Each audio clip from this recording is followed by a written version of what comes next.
더불어민주당 문재인 전 대표 캠프에 결합한 고민정 전 아나운서를 모시고 자세한 말씀 좀 들어보지요.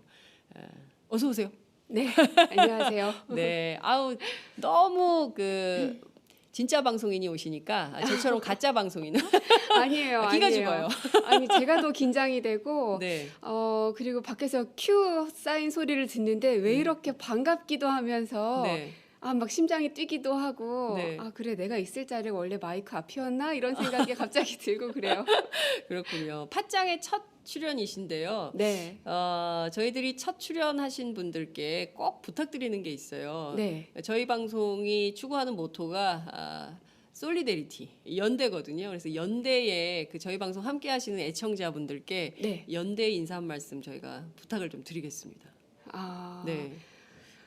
글쎄요, 사실 이런 인터뷰를 하는 것도, 그것도 이제 이렇게 방송으로 보여지는 것도 오늘 처음이어서 굉장히 긴장이 되기도 하고, 그리고 제가 어떤 역할을 해야 할까, 물론 고민은 많이 했지만, 직접 부딪혀 본 지는 며칠 되지 않았기 때문에, 어떤 역할을, 그리고 100% 소화해낼 수 있을까 참 걱정이 많이 되기도 합니다.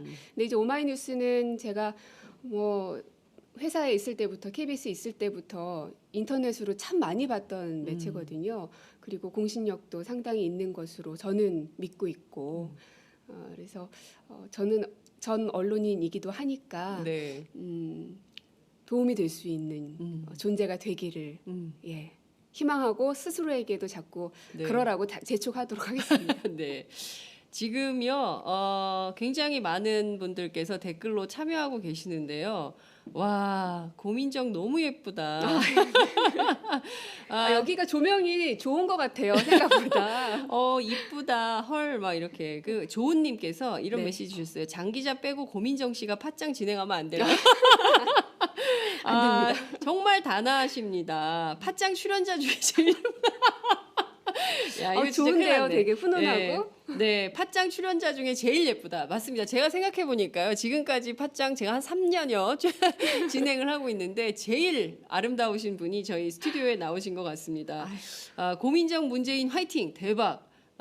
고민정 아나운서 반가워요. 지금 실시간으로 댓글이 막 쏟아지고 있습니다. 인기가 상당하신데요. 감사합니다.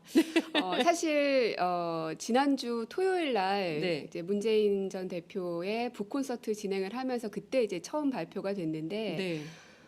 그날 또 다음 날, 다다음 날까지도 제 SNS 계정이나 뭐 블로그나 이런 걸 통해서 수많은 댓글들을 봤거든요. 네. 고맙다, 감동이다, 화이팅이다, 응원한다 등등의 메시지들이 참 많았는데 네. 예전 같았으면 네. 내가 좀 오늘 좀 실시간 검색어도 나오고 인기가 좀 올라가는구나라고만 생각했을 텐데 네. 이번엔 참 마음이 다르더라고요. 오히려 굉장히 찡했어요. 그러니까 제가 KBS를 나오게 된 그 마음은 절박함이었거든요. 세상이 바뀌어야 된다는 절박함. 근데 발표가 되기 전까지는 나의 절박함을 사람들이 얼마나 알아줄까? 그리고 사람들이 느끼는 그 절박함을 나는 이만큼이라고 상상을 했는데 실제로 그럴까? 네. 아직 뚜껑을 열어보지 않았기 때문에 확신할 수 없었는데 그 수많은 댓글들을 보면서 나랑 다 똑같구나. 그냥 저를 통해서 세상을 바꾸고 싶은 그런 절박함을 그런 댓글로 표현해 주신 것이지 저는 이제 그래도 뭔가 사람들 앞에 나서서 말을 할 수 있다는 직업을 가지고 있기 때문에 이 자리에 온 것이지 그 댓글을 달아주신 수많은 사람들 모두가 다 저처럼 똑같이 뛰고 있는 분들이구나 하는 생각이 들더라고요. 그렇군요. 저희가 댓글창에 주로 때로는 막 욕설이 난무하거든요. 막 그 비판 댓글을 악플들이 다실 꼭 때는요. 있죠. 예. 그런데 오늘은 굉장히 정갈해요. 댓글창이. 곱다, 단아하다, 청아하다. 화이팅 하세요. 응원합니다. KBS 잘 나오셨습니다. 뭐 이런 얘기들이 막 네. 나오고 있는데요. 정말 출연자에 따라서 이렇게 실시간으로 댓글창에 반응이 바뀐다는 것도 정말 재미있는 아니, 근데 미디어 현상 같습니다. 악플이 조금 있어도 저는 괜찮습니다. 예. 버티십니까? 걱정을 많이 해주시는데 네.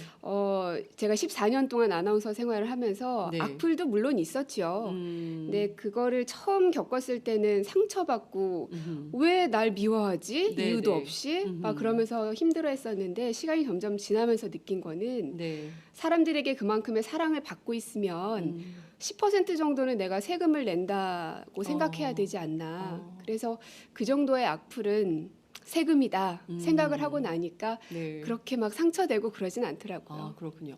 저는 이런 얘기 정말 신선합니다. 세금, 악플은 세금이다. 그러니까 유명세만큼 치러야 되는 대가다. 이런 네. 말씀 주셨어요. 근데 이렇게 생각하기 쉽지 않거든요.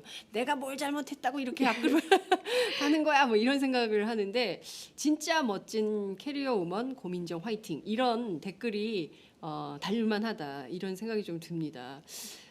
본격적인 말씀을 좀 들어보도록 하겠습니다. 2004년 네, KBS 공채 아나운서 30기로 입사를 하셨어요. 네, 그때 노무현 정부 그랬죠. 때였어요. 예. 당시 정현주 사장이 블라인드 테스트로 처음 뽑은 맞습니다. 아나운서다. 이런 얘기를 제가 들었는데요. 2004년에 KBS 또 2017년에 KBS 제가 이제 앞서 9년간 싸우고 있다 이제 이런 말씀 드렸는데 어떤 차이가 있나요? 방송은 그리고 언론은 시민들의 마이크 역할을 하는 거라고 생각을 하거든요. 그러니까 시민들 속에 있을 때 언론인들이 편안함을 느낀다면 그건 잘하는 거고 네. 시민들 속에 있는데 뭔가 불편하고 밀려나는 느낌이 들고 배척당하는 느낌이 든다 할 때는 그거는 잘못하고 있다는 뜻인 거겠죠. 네. 근데 2004년 제가 입사했을 때 돌이켜 보면 그때 당시에는 참 뭐 정권에 대한 비판 많이 했습니다. KBS가. 그래서 KBS가. 네. 근데 이제 그때 당시에는 이게 어느 정도의 것인지를 몰랐죠. 근데 2017년 이 시점이 되고 나니까 그때를 많이 회상들을 해요. 선후배들이. 아, 그때가 참 좋았었지 하면서 왜 그때 그런 자유로움을 더 잘 활용하지 못했을까 하는 아쉬움도 많이 얘기를 하고요. 네. 그러니까 지나고 나니까는 아쉬운 거고 또 한편으로는 그 좋았던 기억들을 잊지 않고 있다는 건 우리가 가야 할 방향이 무엇인가에 대해서 확실하게 갖고 있다는 부분이기도 하기 때문에 네. 저는 분명 이제 미래가 있다고 생각을 하고요. 그리고 이제 블라인드 테스트 같은 경우는 처음 시도된 제도로 알고 있거든요. KBS 네. 안에서. 네. 그러니까 면접을 볼 때 그 네. 사람의 학교 혹은 태어난 지역, 뭐 아버지의 어떤 뭐 인맥이랄지 이런 모든 것들을 다 화이트로 지워서 면접을 진행을 했거든요. 그러니까 이 사람이 어디 사람인지를 알 수가 없는 거예요, 이 면접관들이. 그러니까 그 사람의 진짜 그냥 능력만을 보고 판단을 했었던 거죠. 네. 그래서 결과적으로 저희 그 전체 동기들 가운데 소위 얘기하는 명문대 출신의 친구들보다도 네. 정말 전국 각각 그 대학들 출신들이 굉장히 많았습니다. 아하. 그런 사람들이 허리가 돼서 KBS를 이끌어 오기도 했고, 근데 블라인드 테스트가 정현주 사장이 이제 나가고 나서 점점점 이제 축소되고 변화되고 바뀌고 이러면서 이제 저는 이제 지방대학교 출신이라고 봐도 과언이 아니에요. 경희대학교 출신이지만 수원에 있는 국제 캠퍼스를 졸업했기 때문에 네. 저와 같은 사람들이 계속 들어와 줘야 되는데 어느 순간부터인가는 그러지 못했다는 점. 그래서 과연 이 학생들에게, 대학생들, 청년들에게 일자리의 기회가 공평하게 주어지고 있는 것인가, 현재 우리가. 그렇지 않은 건 아닌가. 그렇다면 내가 들어왔듯이 블라인드 테스트라는 게 다시 제도화되고 시스템화 된다면 나 같은 대학생들이 이런 꿈을 꿀 수 있지 않을까 생각이 들어요. 그렇군요. 제가 당시에 정현주 사장님하고 뭐 여러 가지 이제 말씀을 좀 들은 바 있는데요. 그 절대로 전화하지 마시라. 장관님들, 국회의원님들 저한테 전화하셔도 전화하면 그 사람 떨어뜨리겠다. 이렇게까지 말씀을 하셨대요. 왜냐하면 인사에 그렇게 압력이나 개입을 한다고 해서 누구 뽑아라 한다고 해서 뽑아서도 안 되고 그렇죠. 뽑을 수도 없다. 이제 이런 게 정현주 사장의 판단이었는데 그런데도 전화하시는 분들이 있었대요.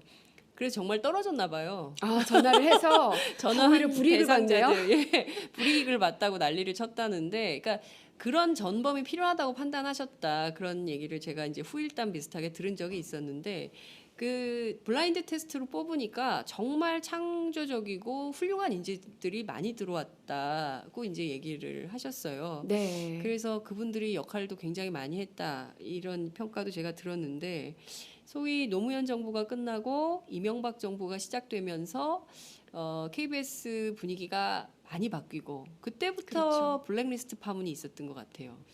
그렇죠. 그때부터 저희 모든 KBS 동료들은 실연이 시작이 됐고 네. 저도 개인적으로 실연이 시작이 돼서 이제 개인적인 얘기지만 네. 아기를 낳을 생각이 별로 없었습니다. 처음에는 네. 그냥 남편하고 둘이 사는 게 재밌더라고요. 그랬는데 뭐 여담이긴 하지만 네. 안 되겠다. 견디기가 힘들다. 네. 이럴 땐 역시 가족이다. 그래서 우리 아이를 낳자. 네. 그래서 이제 첫째를 낳았습니다. 아, 그렇게 이제 5년을 잘 버텼는데 네. 이제 다시 제대로 세상이 바뀌지 않을까 생각을 했는데 다시 또 이제 박근혜 정권이 들어서더라고요. 네. 그래서 역시 가족이다. 아이를 또 낳자. 그래서 둘째를 또 낳고. 그렇군요. 아니 그럼 이명박 박근혜 두 대통령이 아이 선물을 해준 겁니까? 네, 그런 면에 있어서는 참 고맙더라고요. 네. 근데 그 이명박 박근혜 정권 시절 그 9년의 시간은 네. 특히나 언론인으로서의 사명감을 가지고 들어왔던 PD 기자 아나운서들에게는 굉장히 동굴과 같은 시간이었고요. 동굴. 네. 저희 방송인들은 회사에 지원서를 낼 때 네. 뭐 연봉이 얼마일지를 생각하면서 지원서를 내지 않습니다. 아마 그럴 거예요. 내가 이 언론인으로서의 어떤 숨겨진 진실을 파헤치고 그리고 약한 자들에게 힘이 되어주고 이러한 사명감을 가지고 언론사에 이제 그 지원서를 내는 건데 네. 그런 것들을 제대로 발휘해낼 수 없는 상황이 닥쳤을 때는 자존감이 그야말로 바닥을 치는 거죠. 그래서 어떤 이제 친구들은 그런 얘기해요. 그냥 일반 직장인 친구들은 네. 나는 네가 걱정하는 게 이해가 안 돼. 월급 따박따박 들어오고 일 없으면 좋잖아. 일도 안 하고 뭐가 이렇게 힘들어라고 하는데 네. 그거는 정말 언론인들이 어떤 마음을 갖고 있는지 모르셔서 하는 얘기고 저희는 일이 없으면 없을수록 정말 자괴감이 들고 내가 뭐하러 여기에 있나 내 존재의 가치는 무엇인가 의미가 무엇인가 별 생각을 다 하게 되거든요. 네. 그게 그냥 1, 2년에 끝났으면 좋겠는데 9년이라는 너무나 긴 세월 동안 겪어왔어야 됐기 때문에 네. 나중에는 자기 검열을 하게 되고 그러면서 가끔씩 이제 옛날 대학생 때 이제 혈기왕성하던 때 만났던 친구들을 만나서 야 너네 KBS 요즘 왜 이래 이런 얘기 들으면 그제서야 맞아 우리가 이러면 안 되는데 하면서 근데 나는 무슨 역할을 하고 있나 하면서 또 술 마시고 네. 그런 시기들이 9년이나 있었던 거죠. 그렇군요. 그 사실 KBS 사원행동 네. 이 조직이 됐던 때가 이명박 정부 초기였던가요? 그렇죠. 굉장히 거세게 갈등을 많이 했습니다. 특히 이제 사장 문제, 이사회 문제 이런 걸로 계속 그 고비마다 네. 일종의 이제 노동조합과 KBS 사측이 이제 갈등을 해왔는데요. 지난 9년 내내 그렇게 싸웠다. 네. 이렇게 봐야 됩니까? 정말 지난한 싸움이었고 네. 늘 싸움에 임할 때마다 이길 수 있을까? 하지만 우리가 있잖아 하면서 옆에 있는 동료들을 보면서 힘을 내고 다시 한번 소매를 걷어붙이곤 했었는데 그래도 이 사장 선임 구조라든지 이런 시스템들이 바뀌지 않는 것들을 보면서 싸워도 안 되는 거 아니야? 네. 라는 얘기가 실제로 그 안에서 나오기도 하고 네. 하지만 지금은 좀 상황이 많이 바뀐 게 많은 국민들이 생각하는 것처럼 저희 언론인들도 세상이 곧 바뀔 것이다. 그리고 그 바뀐다는 것이 어떠한 정치 세력을 갖고 있는 세력이 세상을 바꾸는 게 아니라 촛불을 든 국민들이 바꿔나가고 있고 국민들이란 곧 우리 자신을 얘기하는 거니까 네. 거기에 대한 기대감 그리고 할 수 있다는 용기 이런 게 굉장히 많이 있는 상황인 거죠. 네. 그래서 처음에 이명박 정권 그 들어서고 나서 그 기억이 나는 장면이 있는데 저희가 이제 88 사태라고 하거든요. 네. 2008년 8월 8일에 사복 경찰들이 회사 안으로 진입을 했어요. 네. 저는 정말 지금도 그 생각만 하면 너무나 치가 떨리는데 왜냐하면 학교 다닐 때부터 이제 선배들한테 들었던 이야기가 학내에조차도 뭐 경찰이나 군인은 뭐 물론 말할 것도 없고 들어올 수 없는 곳이다라는 얘기를 늘 들어왔는데 하물며 이거는 언론이잖아요. 그렇습니다. 그냥 일반 회사도 아니고 네, 네. 일반 시민들도 KBS에 로비는 올 수 있지만 네. 사원증을 찍고 그 안에 들어가는 것은 일반 시민들조차도 엄격하게 그 인적 사항들을 다 네. 적고 허락을 받아야 들어갈 수가 있는 곳이거든요. 네, 네. 그만큼 어느 정도의 성역이 되어 있는 곳이 바로 언론사인데 네. 그곳에 낯선 남자들이 우르르 들어와 있었고 그 사람들이 사복 경찰이라는 얘기를 들었을 때 저는 어린 기수였었지만 굉장히 이해할 수 없었고 너무나 분노했고 우리가 이렇게까지 핍박을 받는 것은 정당하지 않다. 그래서 그때 많은 동료들이 들고 일어났었고요. 네. 그것이 결국에는 지금의 이제 새노조가 만들어지게 된 계기가 되기도 했고요. 제가 그때 KBS에 있었습니다. 아 그러세요? 제가 그때- 그럼 잘 아시겠네요. 제가 그때 미디어 담당 기자여가지고요. 그때 제가 정현주 사장이 저한테 전화를 하셨어요. 지금 경력이 얼마나 들어왔나? 이제 이분도 기자 출신이니까 네. 확인을 좀 하고 싶으셨던 것 같아요. 그래서 저희가 이제 영등포 경찰서에 확인을 해서 알려드렸던 기억이 납니다.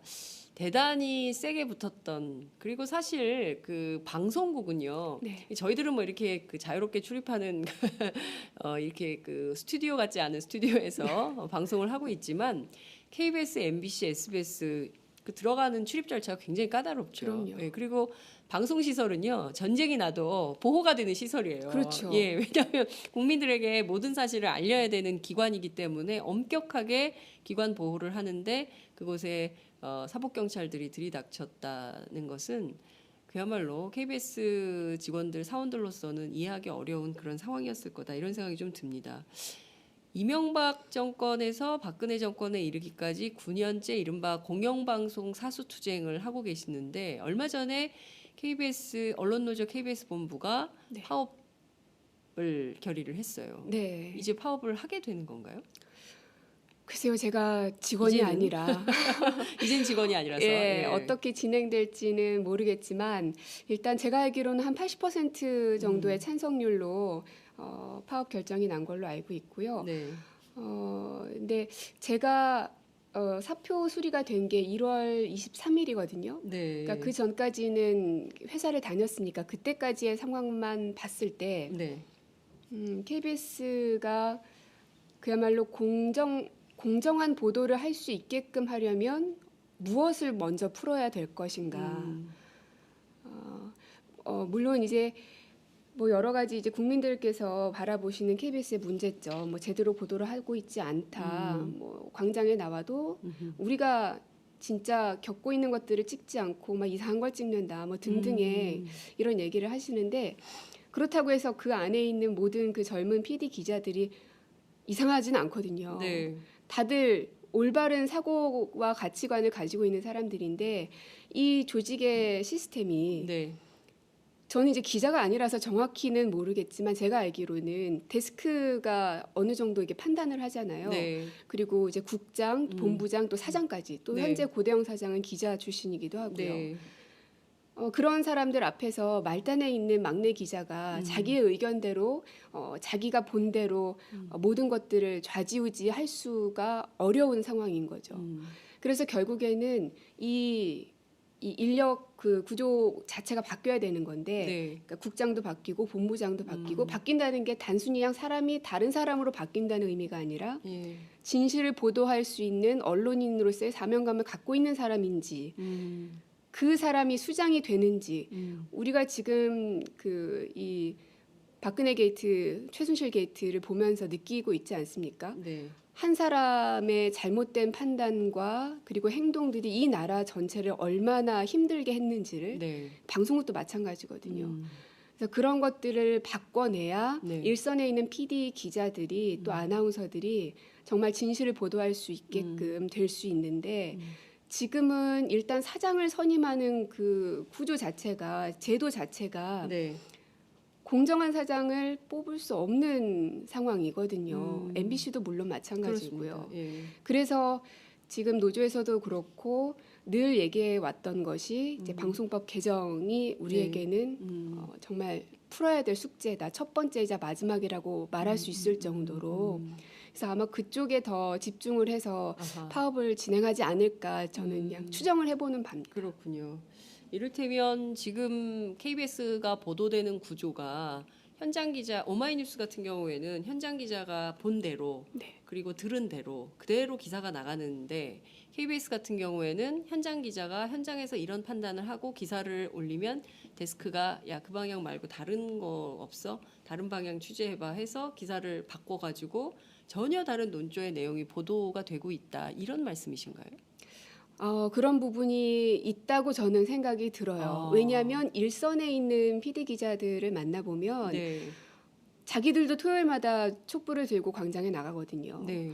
그리고 어떤 그 노조에서 어떤 파업 지침이 있거나 뭐 이런 것들이 있을 때 누구보다 앞장서서 하거든요. 네. 하지만 KBS 뉴스는 그렇게 나오지 않고 있죠. 네. 왜 그런 것일까? 그런 현상들만 놓고 봐도 네. 그들이 정말 뭔가 생각이 이상해서 겉으로는 촛불하면서 속으로는 또 그거를 반대하는 기사를 쓰고 이것은 아니라고 생각해요. 그러니까 자신의 뜻을 제대로 발휘할 수 없는 구조 내에 있다 보니 네. 그런 현상이 벌어지는 게 아닌가. 그리고 그런 걸 제대로 데스킹해 줄 수 있는 허리에 있어야 할 선배들 또 뭐 임원진들 이런 분들이 제대로 된 방향을 제시해주지 못하고 있기 때문에 네. 지금의 KBS 뉴스가 보도가 그런 방향으로 흘러가는 게 아닌가 그런 생각이 듭니다. 네. 이제 KBS의 노조가 두 개 있지 않습니까? 그렇죠. 이렇게 하나는 KBS 노조, 하나는 KBS 새노조. 네. 그러니까 이것은 앞서 말씀 주신 대로 이명박 정부 이후에 사원 행동이 이제 변화해서 이제 새노조가 된 것인데요. 그 양대 노조가 둘 다 파업을 결의한 거예요. 네. 그래서 걸었 이슈가 언론 부역자 청산 그리고 공정방송 사수를 위한 파업이다 이렇게 되어 있는데요. 언론 부역자는 누굴 얘기하는 겁니까? 제가 방금 말씀드렸던 그런 뭐 보도국장, 보도본부장 혹은 그런 등등의 데스킹을 해야 하는 그런 자리 또 프로그램을 마지막에 이제 결정할 수 있는 그런 자리에 있는 사람들 그런 사람들을 뜻하는 거겠죠. 네, 고대영 사장도 포함됩니까? 당연한 거 아닙니까? 고대영 사장을 포함한 언론 부역자, 그러니까 이명박 박근혜 정권에 부역했던 언론인들을 네. 이번 기회에 청산하겠다. 네. 이런 노동조합의 주장이다. 이런 말씀을 좀 주신 건데요. 그 이를테면 지금 말씀 주신 대로 방송법 개정이 국회에서도 초미의 관심사이고 야당 의원들의 경우에는 중요한 개혁 입법 과제로 방송법 개정을 꼽고 있는데요. 핵심이 뭔가요? 이를테면 그 사장만 제대로 이사회 구성을 통해서 사장만 제대로 뽑으면 된다. 이게 끝입니까? 아니면 지배 구조를 어떻게 바꿔야 된다고 보시는 건가요? 크게 봤을 때 방금 말씀하셨던 그 사장 선임 구조가 중요하고요. 네. 왜냐하면 지금의 그 이사회 구성은 어떻게 돼 있냐면 네. 여당에서 추천하는 이사가 7, 그리고 야당이 4명. 근데 그 중에서 그러면 11명이잖아요. 네. 그럼 그 가운데 절반이 찬성을 하면은 그 사장은 이제 선임이 되는 거죠. 네. 그러면은 어떤 정권이 들어서든 정권의 뜻을 함께하는 사람이 될 수밖에 없는 구조이지 않습니까? 네, 그러네요. 예. 그런데 이번에 이제 방송법 개정안에 들어가 있는 안을 보면 7대 6의 구조거든요. 여가 7, 야가 6. 네. 그리고 거기에다가 특별 다수제라고 해서 네. 3분의 2 이상이 찬성을 해야지 사장 선임이 통과가 되는 거죠. 그러니까 그렇게 되면 누가 여당이든지 상관하지 않고 네. 야당의 그 승인을 받아야만 KBS 사장이 선임이 될 수 있는 구조로 가는 거죠. 네. 그래서 이게 어느 한쪽으로 정권이 바뀔 때마다 흔들리고 치우치고 이런 것이 아니라 어떤 정권이 들어서든지 상관하지 않고 특히나 공영방송 KBS라면 그야말로 가운데를 지킬 수 있는 어떤 균형을 맞출 수 있는 사람을 뽑아야 하는데 네. 그것을 실행해 줄 수 있는 것이 바로 그 이사회 구성인 거죠. 네, 그렇군요. 그게 먼저 실행이 돼야 그 다음에 이제 뭐 본부장 선임, 또 국장 선임, 또 그 밑에 부장 이런 모든 것들이 또 인사를 통해서 네. 그 결정이 되는 거기 때문에 네. 사장 선임이 해결되지 않고 계속해서 그 집권 여당의 입맛에 맞는 사람이 될 수밖에 없는 사장 구조, 선임 구조로 가게 되면 네. 앞으로도 계속 정권이 바뀔 때마다 흔들릴 수밖에 없는 그렇군요. 상황인 거죠. 그런데 이제 정치적으로 좀 판단을 해보자면 지금 이제 정권 교체가 될 가능성이 매우 높고 지금 뭐 그 탄핵 심판 전 과정을 보더라도 박근혜 대통령 측이 과도하게 상식을 벗어나는 차원에서의 목리를 부린다. 이를테면 무더기 증인을 신청한다든가 뭐 이런 과정을 보면서 참 답답하다. 그리고 또 하나의 장면은 국회 선진화법인데요. 국회 선진화법에서 모든 것을 협의해서 결정하도록 해놨기 때문에 되는 것도 없고 안 되는 것도 없는 아무것도 안 되는 이런 상황이다. 그래서 예컨대 사장 KBS도 이사회를 이렇게 만들어 놓으면 이를테면 정권 교체 이후에 오히려 또 그런 쪽으로 발목 잡게 될 가능성은 없을까? 그런 검토가 필요한 것은 아니냐 이런 비판도 있는 것 같아요. 글쎄요. 그거는 오히려 너무 낙관하기 때문이 아닌가 생각이 들어요. 그러니까 물론 지금 이제 문재인 전 대표께서 가장 높은 지지율을 받고 있고 네. 또 대선에 출마할 사람들의 지지율 그 분포를 보면 야당이 우세하다는 건 뭐 누구나 다 알고 있는 사실이긴 합니다. 그렇다고 해서 지금 정권이 바뀌어 있는 건 아니거든요. 그렇죠. 늘 선거는 특히나 대통령 선거는 마지막 투표함을 열어서 확인하기 전까지는 확언할 수는 없다고 생각이 들어요. 맞습니다. 그래서 저도 이제 문재인 캠프에 함께하게 됐다라고 얘기했을 때 어떤 분이 그런 질문을 하시더라고요. 대세이기 때문에 간 거 아니냐. 근데 대세로 만들어 주신 점은 너무나 감사한 일이지만 저는 끝까지 긴장을 늦춰서는 안 된다고 생각합니다. 그렇군요. 그리고 설령 된다고 하더라도 얼마나 많은 지지율을 받을 것인지 그것 또한 중요하다고 생각하거든요. 그야말로 왜 우리가 그동안은 지역 구도가 네네. 굉장히 확고하게 되어 있었는데 이제 지난 총선을 통해서 전국 정당으로 민주당이 이제 거듭나기도 했잖아요. 네. 이제 그런 것처럼 대통령도 어느 한 지역에서만 인정받고 어느 한 세대에서만 인정받는 지지를 받는 대통령이 아니라 대부분의 세대들에게 또 지역을 가리지 않고 많은 사람들에게 지지를 받는 대통령이 돼야만 지금의 이 혼란한 전국들을 수습해 나갈 수 있고 그 힘을 받을 수 있을 거라고 생각이 들어요. 그렇군요. 앞서 이제 천만 촛불 말씀, 촛불 집회 기자들도 PD들도 참여한다, 촛불 들고 이제 이런 말씀 주셨는데요.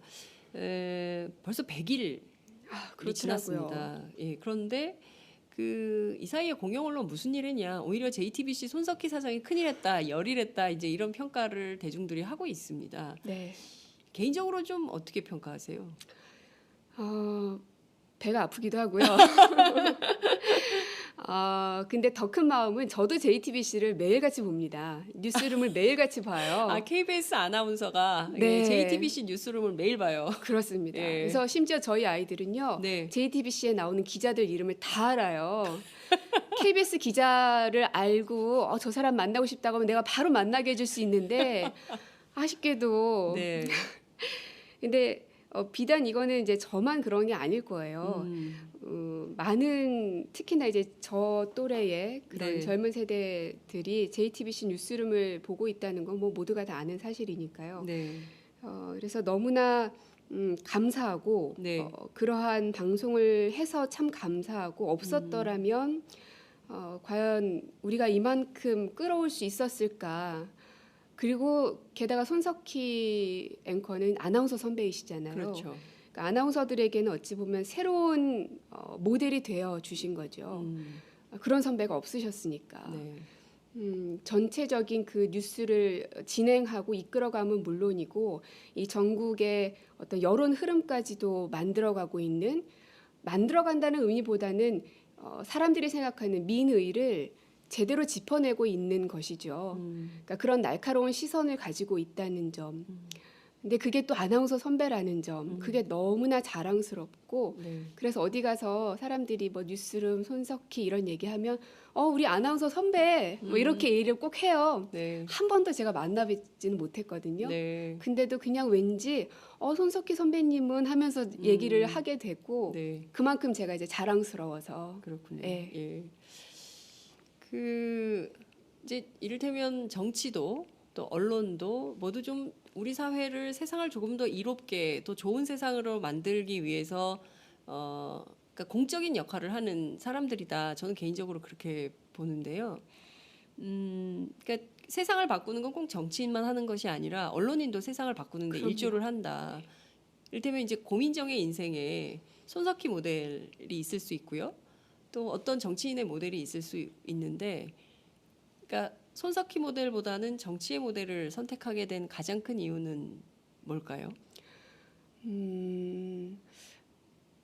제가 그 안에 있었을 때 해낼 수 있는 어떤 양이 있겠죠, 총량. 네, 그것과 밖으로 나와서 할 수 있는 총량 어떤 게 더 많은지를 계산을 참 많이 해봤습니다. 근데 만약에 KBS 안에 있었더라면 지금 이제 새노조도 그렇고 함께 이제 파업을 하겠다고 결의를 했기 때문에 거기에 이제 열심히 참가를 하면서 함께 집회도 하고 그랬겠죠. 근데 그랬을 때의 세상을 바꿀 수 있는 여지가 얼만큼이나 될까? 근데 내가 조금 안정적인 돈과 명예와 이런 것들을 버리고 밖에 나오면 사람들은 되게 걱정을 해주세요. 뭐 먹고 네. 살려고 저러냐. 근데 글쎄요, 저는 시인 남편을 택한 것도 보시면 아시겠지만 별로 이렇게 그런 거에 크게 개의치 않거든요. 예. 어떻게든 먹고 살게 돼 있다. 예, 예. 이게 워낙 강해서 네, 그것보다는 내가 어디에 있을 때 더 많은 쓰임을 받을 수 있을까를 생각을 많이 했습니다. 근데 지금 이렇게 밖에 나와서 받는 그리고 내가 사람들에게 쓰여질 수 있는 용도와 총량이 훨씬 더 많다면 나오는 게 맞다고 생각을 했고요. 그리고 작년 말쯤에 MBC 이용마 기자 네. 선배가 한 인터뷰를 봤는데 지금 현재 언론사의 상황은 아우슈비츠 수용소와 다르지 않다라는 얘기를 하셨어요. 그러면서 바깥에서의 도움이 없이는 이것을 깨부수기가 너무나 힘이 들다라는 얘기를 하시더라고요. KBS도 마찬가지라고 생각이 들거든요. 안에서는 제가 KBS가 싫어서 혹은 KBS에서는 도저히 제대로 된 세상을 바꿀 수가 없어서 나온 것이 아니라 네, 그 안에서도 지금 이 시각에도 정말 피와 땀을 흘려가면서 열심히 투쟁하는 우리 선후배들이 있습니다. 네. 근데 안에서만 이 계란을 쪼는 게 아니라 줄닭동시라고 하잖아요. 네. 안에서만 병아리가 깨는 게 아니라 밖에서도 어미닭이 쪼아줘야 그 계란은 깨지게 돼 있죠. 네, 그래서 내가 밖에서 조금이라도 금을 낼 수 있는 역할을 할 수 있다면 네. 차라리 나가는 게 더 맞지 않겠는가 하는 생각이 들어서 나왔죠. 좋은 정부가 생겨서 KBS가 공정보도 할 수 있는 날이 오면 다시 돌아가고 싶으세요? 글쎄요, 그거는 찾아줘야지 일단은 제가 가는 것이고요. 그리고 방송을 하고 싶은 욕심은 늘 있습니다. 왜냐하면 제 피 안에는 네, 아나운서의 피가 늘 흐르고 있기 때문에 지금도 네. 제가 질문을 드려야 될 것 같고 진행을 해야 될 것 같고 시간 조절을 해야 될 것 같고 막 예. 이게 본능적으로 네. 드는데 그렇기 때문에 뭐 늘 방송을 하고 싶은 욕심은 있지만 지금은 너무나 이 어려운 시기에 큰 결심을 하고 나와서 저의 인생의 어떤 타임테이블은 딱 선거가 끝나는 그날까지만 생각하고 있어요. 그 이후에 내가 어디에 갈지 무엇을 할지 그렇게 생각을 나누기 시작하면 저의 이 에너지가 분산될 것 같아서 나는 그냥 그때까지만 산다 생각하고 거기까지만 생각하고 있습니다. 그렇군요. 예. 그 사실 종합편성 채널이 그 허가될 때 많은 공영방송의 언론인들이 저 오래가지 못한다. 조만간 맥가이버 틀고 망할 거다라고 그랬었죠. 예상을 했지만 그 지금은 굉장히 그 승승장구를 하고 있고 오히려 공영방송이 이른바 종편의 그 프로그램들을 패러디하거나 따라가는 경향성을 따라가는 현상도 보입니다. 네. 종편의 역할이 굉장히 많이 커졌고 특히 이제 손석희 사장이 꼭 그런 것만은 아니다라는 새로운 전형을 만들어 버렸어요. 그래서 앞으로 이제 그 종편의 역할이 더 커지면 공영방송은 오히려 그 역할을 잃어가게 되는 거 아니냐. 특히 이제 MBC 같은 경우는 공영방송 아니지 않냐. 이게 사형화 또는 민영화 될 수밖에 없는 거 아니냐. 그리고 이제 시장 경쟁에 뛰어들 수밖에 없는 거 아니냐. 이제 이런 분석도 합니다. 그 점은 좀 어떻게 보세요? 그 부분은 정말 시청자들에게 간곡하게 부탁을 드리고 싶은 부분인데 네. 제발 KBS와 MBC를 버리지 말아 주셨으면 좋겠어요. 그러니까 KBS가 이제 저희 회사니까 KBS가 가지고 있는 여러 인프라와 그 축적된 것들이 굉장하거든요. 그러니까 종편 물론 JTBC가 지금 큰 활약을 벌이고 있지만 짧은 기간 안에 이루어낸 것이고요. 네. 근데 KBS 안에는 자유가 주어져 있지 않기 때문에 지금 그 가지고 있는 보석들을 제대로 지금 발휘를 못 하고 있는 거거든요. 그러니까는 이것들을 버리기에는 너무 아깝다는 생각이 들어요. 그냥 아주 단순하게 생각했을 때 그냥 이거 버리기에는 그래도 이거 잘 다듬고 깎으면 예쁜 보석 반지를 만들 수 있는데 이걸 그냥 버린다? 그거 너무 아깝다는 생각이 드는 거죠. 그래서 그 MBC의 막내 기자들이 왜 한번 네. 영상을 만들었었죠. 네. 저희들 계속 꾸짖어 주십시오. 네, 그것이 저희들에겐 힘입니다. 그 얘기는 버리지 말아달라는 간곡한 표현인 것 같아요. KBS도 마찬가지일 테고 그래서 이 JTBC가 해주고 있는 이런 역할들이 거기에서 이제 끝나고 KBS, MBC는 계속 이렇게 마치 정권에 부역하는 듯한 방송만을 하는 것이 옳은 방향은 아닌 것 같고요. 분명 제자리를 찾아와야 되고요. 그 안에는 저력을 가지고 있는 사람들이 굉장히 많이 있기 때문에 이들에게 자유가 주어진다면 훨씬 더 좋은 양질의 콘텐츠를 분명 만들어낼 수가 있거든요. 그러니까 종편이 이렇게 사람들에게 관심을 받을 수 있었던 건 그들에게 자유가 주어졌기 때문이 아닐까라고 그냥 단순하게 생각했을 땐 그렇거든요. 그래서 믿어주시고 버리지 말아주셨으면 질책은 계속 해주시고 예. 네. 이렇게 얘기하니까 꼭 제가 무슨 KBS KBS 홍보실에서 나온 뭐 것 그런 것 같아요.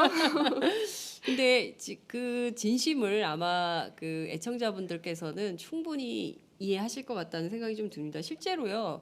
정현주 사장 시절에 보면 물론 이제 KBS 내부에서는 그 리더십에 대해서 비판하는 분들도 계실 줄 압니다만 뭐 굉장히 좋은 다큐멘터리들이 많이 그럼요. 나왔어요. 그리고 코미디 프로그램들도 굉장히 인기가 많았고 시청률도 높고 그러니까 결국은 그 방송국에서 만드는 프로그램에 대해서 시청자들은 화답하는 방식일 그럼요. 수밖에 없다. 그러니까 중요한 네. 것은 내부 구성원들이 뭔가 더 적극적으로 좋은 프로그램을 만들기 위한 노력을 해야 시청자들이 시청률도 따라오는 거다. 이렇게 네. 말씀을 드릴 수밖에 없는데요. 그동안 참 안 싸웠다.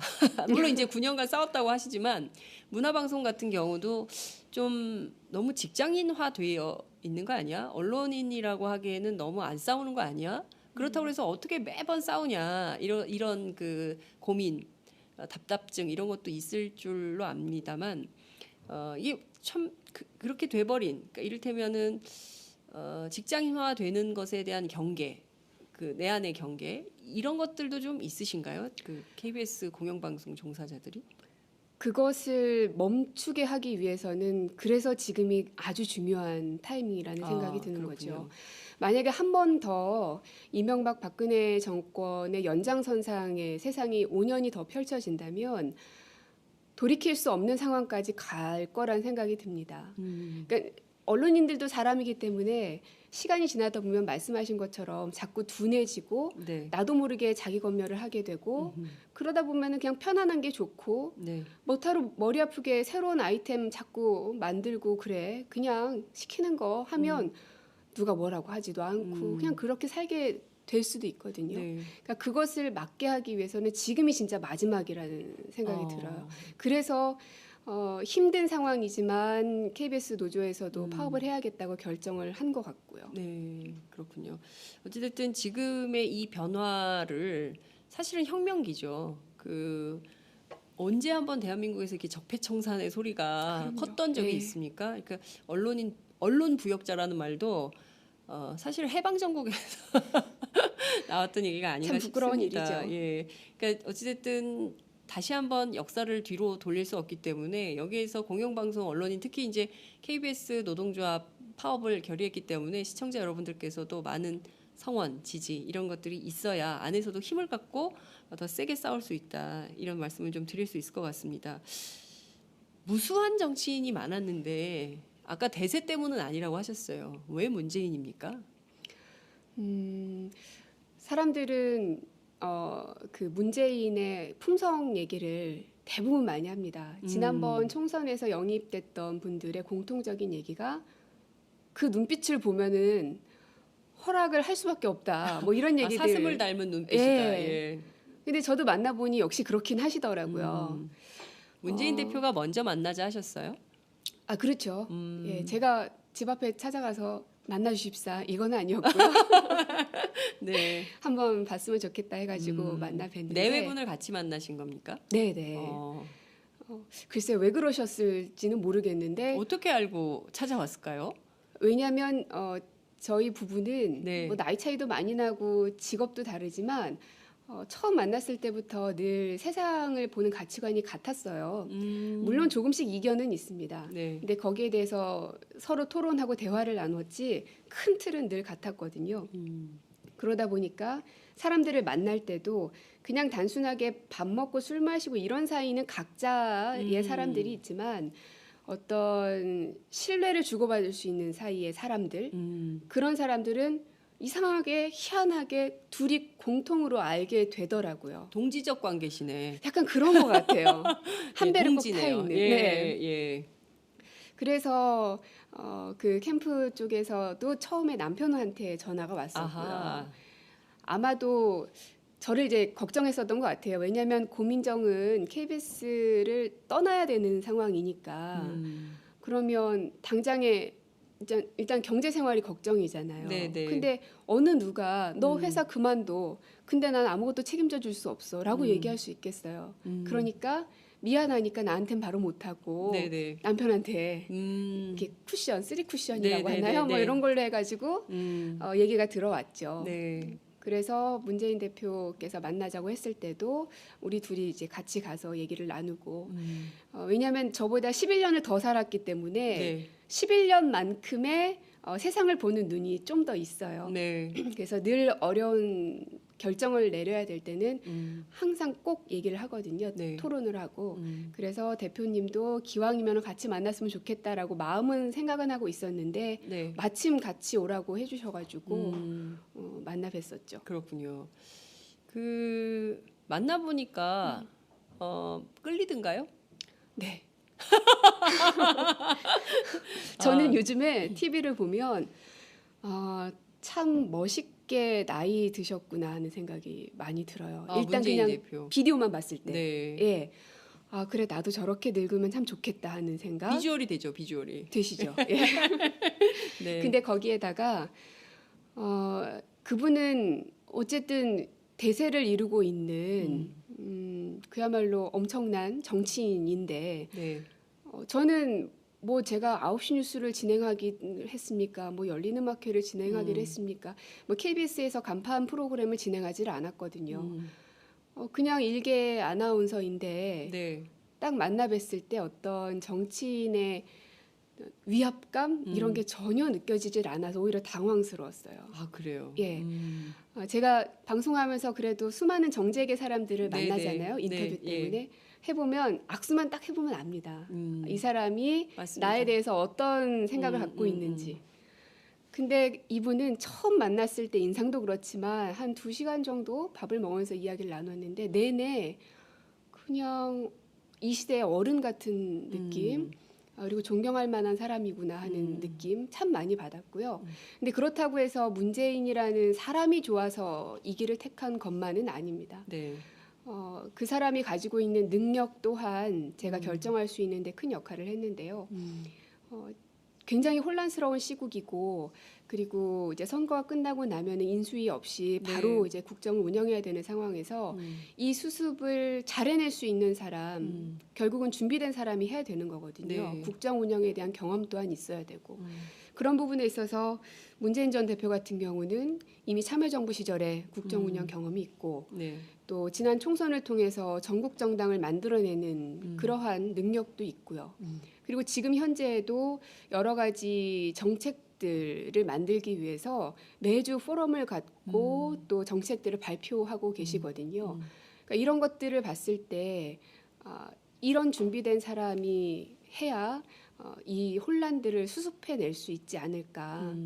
그렇게 해서 결정을 했는데 그래서 어떤 분은 사람이 좋아서 결정했습니까? 아니면 능력을 보고 결정했습니까? 하고 이분법적으로 물어보는데 너무 대답하기가 어렵더라고요. 네. 그거는 엄마가 좋아, 아빠가 좋아 이거랑 똑같은 거예요. 네. 근데 한편으로는 조금 씁쓸했던 게 어쩌면 우리는 참 오랫동안 그 두 가지를 갖춘 지도자를 만나지 못했기 때문이 아닌가 생각이 들더라고요. 네. 문재인 대표를 저희가 지난 총선 때, 작년 총선 때 무려 10사흘간 쫓아다니면서 생방송으로 보도를 했었어요. 제가 느낀 것은 저도 이제 그게 어떤 말씀인지 아세요? 악수만 해보면 안다라는 게 어떤 뜻인지 저도 이제 정치인들을 많이 만나기 때문에 딱 알죠. 그런데 그 문재인 대표는 굉장히 디테일이 강한 분이에요. 네, 무슨 얘기냐면 그리고 약간의 반골 기질이 있는 것 같아요. 무슨 얘기냐면 그 높은 사람보다 아랫 사람을 늘 챙겨요. 맞아요. 그리고 좀 이렇게 잘 살펴서 저 사람이 진짜 헌신하는가 안 헌신하는가 이것도 보는 것 같더라고요. 그래서 저는 재밌는 포인트가 저희 후배들하고 같이 다니면 대개의 정치인들은 뭐 이렇게 선배 기자 혹은 뭐 사장 이렇게 먼저 챙깁니다. 윗사람부터 챙겨요, 정치인들이. 네네. 근데 문재인 대표는 제가 항상 이렇게 굉장히 유념해서 대통령이 될지도 모르기 때문에 저는 정치인들을 이렇게 유념해서 보는 편인데 항상 보면 아래에서 이렇게 카메라 잡고 그리고 이렇게 뭐랄까 막 바닥을 현장을 뛰는 그런 기자들을 먼저 챙기더라고요. 그래서 저 사람은 좀 다르다 이런 생각이 좀 들었던 기억이 있는데 네. 오늘 그 말씀을 하시니까 그게 기억이 나네요. 저도 그걸 요 며칠 사이에 굉장히 많이 느끼는데 네. 지난 토요일 날 발표가 되고 나서는 이제 언론사에 이제 출연하셔야 될 일이 있으면 늘 수행처럼 따라갔는데 가면 이 카메라 뒤로 수많은 스태프들이 있거든요. 네네네. 근데 그 중에서도 이제 카메라를 잡고 계신 감독님들이 그래도 좀 연배가 있는 선배들이고 있죠. 예. 제일 밑으로 가면은 진짜 이제 갓 대학에서 졸업한 네네. 혹은 아직 대학생인 이제 이런 친구들도 있잖아요. 근데 대표님께서는 늘 그런 친구들 끝까지 찾아가서 네. 왜냐면 이제 그 친구들은 조금 어렵고 쑥스러우니까 네. 괜히 뭐 하는 척을 막 해요. 피하죠. 그러면 예. 굳이 찾아가셔서 예. 저 예. 왔습니다 하면서 인사를 꼭 하시더라고요. 예. 들어갈 때도 그렇고 나갈 때도 그렇고 심지어는 그 로비에서 이제 계신 이제 경비하시는 분들이나 예. 이런 분들도 놓치지 않고 아무리 사장이 그 앞에 있어도 네네. 일단은 경비하시는 분이 뭐 옆에 먼저 있으면 먼저 인사하고 마지막에 사장한테로 가시더라고요. 그러니까요. 근데 거기까지예요. 그래서 제가 다 표라서 그러시는 거죠? 이렇게 얘기하면 맞습니다라거나 이러면서 막 호쾌하게 웃거나 이래야 되는데 아직 거기까지는 못 가신 것 같아요. 솔직하시고 막 그러셔서 그런 것까지는 안 된다. 이런 말씀을 좀 드리고 싶습니다. 어쨌든 하여튼 인품은 훌륭하시다. 그것은 아마 전 국민들이 다 확인한 바가 아닐까 싶습니다.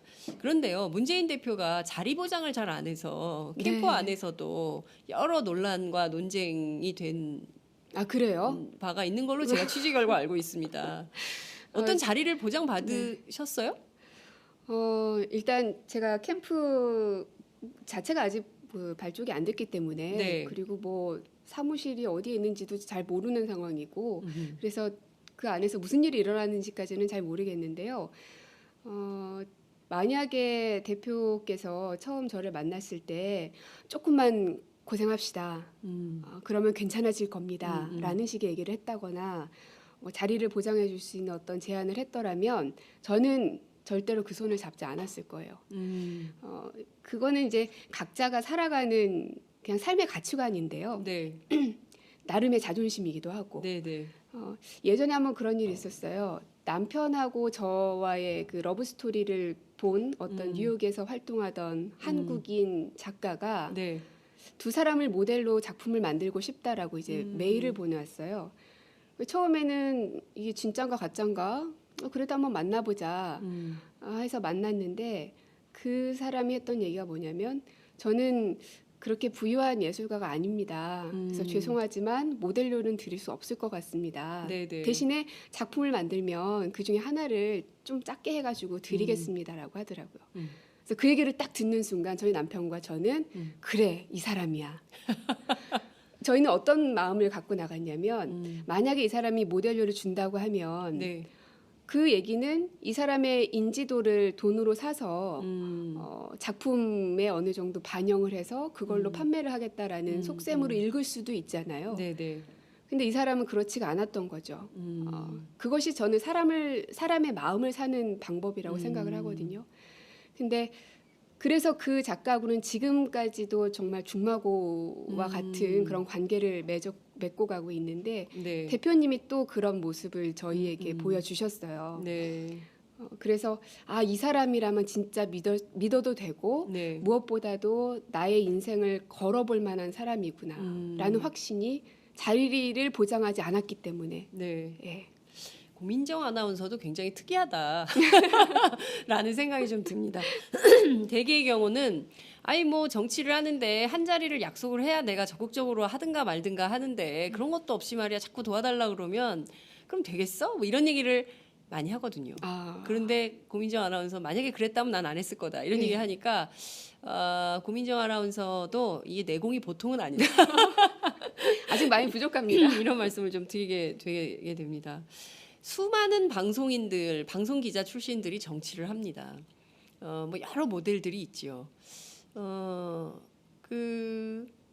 어떤 정치를 하고 싶으세요? 고민정 아나운서라는 사람은 우리 역사에서 어떤 정치인으로 기억이 됐으면 좋겠습니까? 일단 제 이름 앞에 정치인이란 단어가 붙는 건 너무 어색하고요. 네. 저는 늘 정치를 내가 아니야, 난 정치 아니야라고 얘기하는데 친구들이 그러더라고요. 너는 그렇게 생각할지 모르지만 사람들은 널 그렇게 안 봐. 라고요. 그래서 다시 한번 고민을 해봤죠. 정치라는 게 과연 뭘까? 만약에 여의도에서 이루어지고 있는 그 여의도 정치를 말하는 거라면 나는 아니다.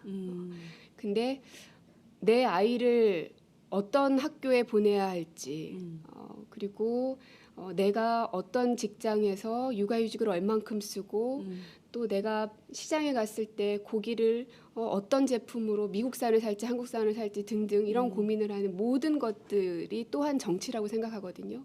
그런 넓은 의미에서의 정치를 고민정이 하는 게 아니냐라고 생각하신다면 맞습니다. 근데 좁은 의미에서의 여의도 정치를 말씀하신다면 저는 아닌 것 같고요. 그러면 뭘 하실 거예요? 일단 저는 이 정권을 바꾸는 것이 가장 최우선 순위고요. 네네. 왜냐하면 제 생활이 너무 힘들었기 때문에 엄마로서의 생활, 또 워킹맘으로서의 생활, 네. 아내로서의 생활, 또 집을 그냥 집을 전세든 뭐 매매든 간에 그냥 일상 생활 속에서의 시민의 한 사람으로서 겪었던 여러 가지 불편함들, 부당함들 네.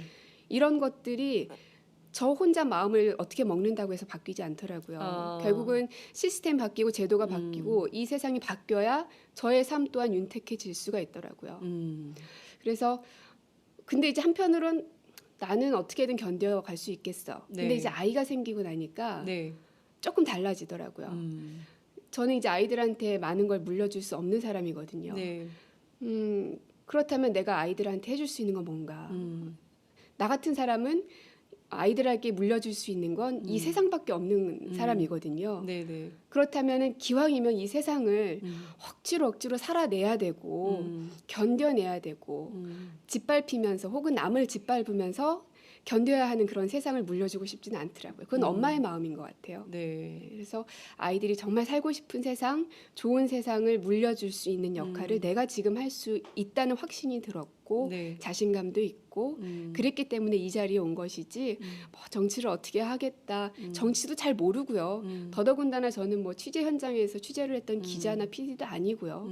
그래서 잘 모릅니다. 하지만 세상을 좀 좋게 바꾸고 싶다라는 그냥 보통 시민들의 마음과 똑같은 마음으로 네. 사실 이 자리까지 온 거죠. 그렇군요. 저는 사실 인터뷰를 하기 전에 아나운서 하면 뭐 재벌가의 며느리, 뭐 이제 그리고 반 연예인, 네. 뭐 이렇게 생각들을 많이 하시잖아요. 이제 그런 그 일반인의 시각들이 없는 것은 아니었는데 오늘 고민정 아나운서 만나면서 꼭 그런 연예인 비슷한 그런 아나운서만 있는 것은 아니구나. 세상에 대해서 이렇게 깊이 있게 고민하고 어떻게 살 것인가, 그리고 어떤 사회를 우리 아이들에게 만들어주고 물려줄 것인가를 고민하는 그 고민의 차원에서 문재인 캠프를 택했다고 하니까 더 재밌어지네요. 좋게 봐주셔서 감사합니다. 네, 그 캠프 대변인을 맡으셨는데요. 아직은 정확하게 그래요? 말씀을 못 들었는데요. 그러든가요? 저는 그런 기사가 많이 나오는데 그게 아니었군요. 아마도 이제 제가 할 수 있는 역할, 잘할 수 있는 역할이 주어지겠죠. 근데 저는 늘 그럼 이제 어떤 역할을 좀 하고 싶으세요?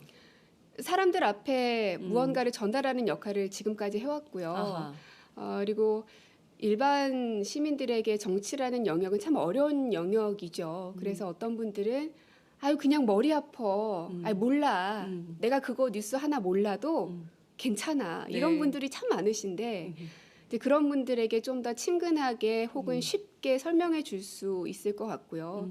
그리고 아나운서들은 이 콘텐츠를 만들어내는 제작진과 네. 그리고 이 방송을 보는 시청자들과 이 양쪽을 다 만나는 사람이기 때문에 네. 앞으로도 이 정치를 하시는 분들과 또 이제 시청자들, 시민들과의 그 중간 역할 정도, 네. 다리, 그리고 이것이 소통이 잘 되게끔 할 수 있는 어떤 선, 그런 역할을 할 수 있을 것 같아요. 그렇군요. 앞으로 활약의 기대가 큽니다. 그렇지만 이 정치라는 게 제가 예전에 정치부 처음 갔을 때 어떤 정치인이 저한테 악수를 탁 청하면서 웰컴 투 정글 하시더라고요. 저는 그게 네. 무슨 얘기인지 몰랐어요. 근데 정말 일이 많아요. 정치부에 가면 아침 회의부터 시작해서, 그리고 뭐 이렇게 수가 복잡하냐 그런 그 했던 기억, 초년병 시절 기억이 나는데, 정치판은 굉장히 이렇게 음모도 많고 험담도 많고, 내가 이렇게 이런 뜻으로 말한 게 아닌데 와전돼 가지고 어마어마한 왜곡이 언론 지면에 막 도배질이 되고 막 온갖 일을 겪게 된다. 근데 이제 앞서 세금이다, 악플은 세금이다, 이런 말씀하셨기 때문에 잘 견디실 것 같은데, 예컨대 좀 그런 정치 환경의 변화, 그 정치 문화의 변화, 이런 것들도 좀 필요하다라고 느끼는 분들도 있을 것 같아요. 제가 보기에는 고민정 아나운서가 그런 역할을 굉장히 잘할 것 같은데. 그랬으면 좋겠어요. 좀 더 부드러워졌으면 좋겠고, 네. 좀 더 이렇게 좀 왜 정치는 늘 딱딱해야 되고 때로는 저도 지금 옷이 네. 다른 방송에 나갈 때는 원피스도 입고 네. 막 이랬는데 왠지 오늘은 네. 자켓을 입어야 될 것 같고 이런 것조차도 사실은 깨야 되는데 네. 그래서 정치가 어떤 일부 사람들의 딱딱한 그 무엇이 아니라 모두가 다 공감하고 사실은 그들의 삶에 더 깊이 관여되어 있는 게 정치거든요. 그래서 모두가 다 함께 공감하고 함께 얘기할 수 있는 것이 정치가 돼야 되지 않을까. 그리고 환경이 물론 어렵다, 또 정글이다라는 얘기, 그리고 저도 걱정이 되기도 합니다. 네. 근데 정글이 아닌 곳이 지금은 없다고 생각해요. 언론사도 정글이었고요. 네. 그리고 그 이제 자기가 있는 직장들 각자가 다 모두가 다 정글 속에 있다고 생각해요. 헬조선이죠. 네, 그게 참 가슴이 아픈데 네. 그랬기 때문에 사람 사는 거 다 비슷하지 않을까 생각도 들고, 또 한 가지는 그 문재인 대표께서 그런 얘기를 자주 하시는데 원칙을 지킨다라는 얘기. 네. 네. 어렵고 복잡하고 음모가 판치는 곳에서는 그냥 간단합니다. 원칙을 지키면 간단하게 해결되지 않을까. 그래서 저는 옆에서 지켜보면서 그런 부분은 많이 배우기도 해요. 아, 저렇게 해야 되는구나라고요. 네, 그렇군요. 자, 저희가 그 고민정 아나운서 모시고 말씀을 1시간 정도 들었는데요. 굉장히 많은 분들께서 의견, 응원 메시지 주셨습니다. 저희가 이제 그 오른쪽 상단에 오마이 TV 335 카카오톡 메시지 열어놓고 여러분들 의견 받았는데요. 잠깐 살펴볼까요? 네. 많은 분들이 주셨어요. 홍선엽님인가 봐요. 여기는 미국 텍사스입니다. 퇴근해서 집에 오면 늘 오마이 TV를 봅니다.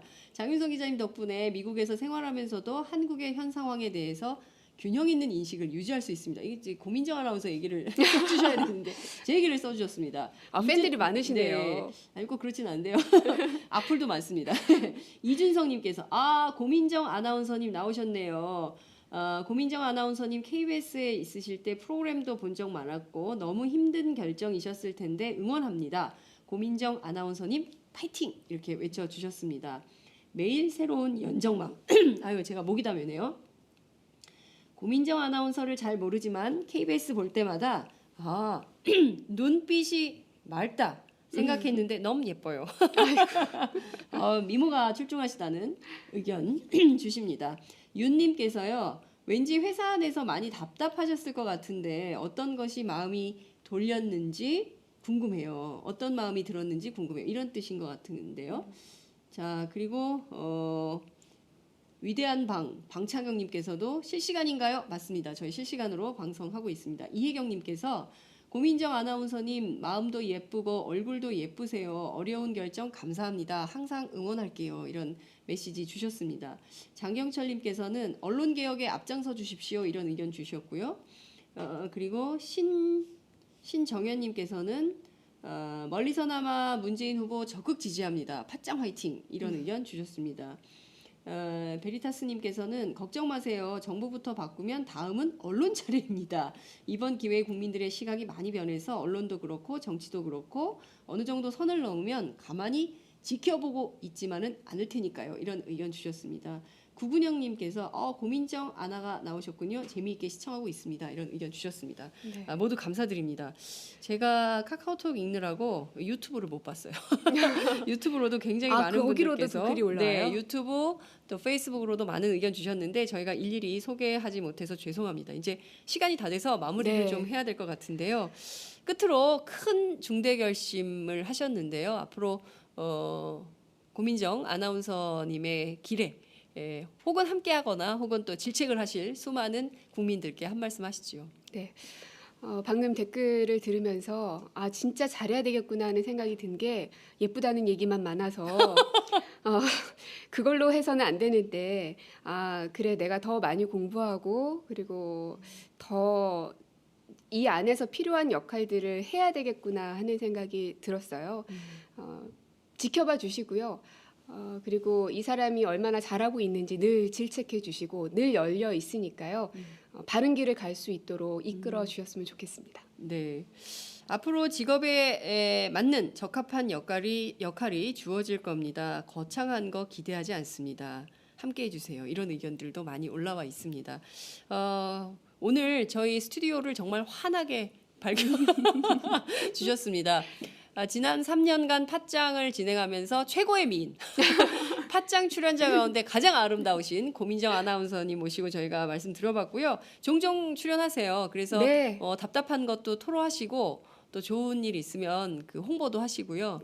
어찌됐든 그 문재인 캠프가 활력 넘치고 또 즐거운 새로운 일터가 되시기를 당부드립니다. 고맙습니다. 고맙습니다.